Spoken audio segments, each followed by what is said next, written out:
इन 2 दिनों में हम पुराने और नए प्रेमियों ने खूब आनंद लिया। एक बार पुनः आपका कोटि कोटि धन्यवाद।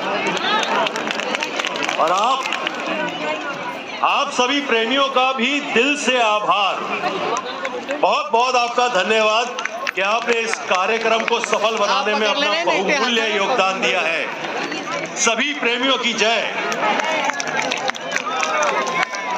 अब आपको हमारे यश कुछ निर्देश देंगे जिनका आपको बहुत ही धीरज से पालन करना है। प्लीज।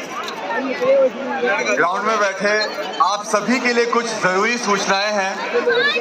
अशर्स का सहयोग करते हुए आप सभी ग्राउंड से आराम से बाहर जाएं।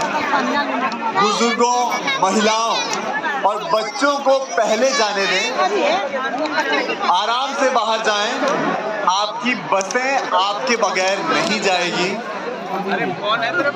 यदि आप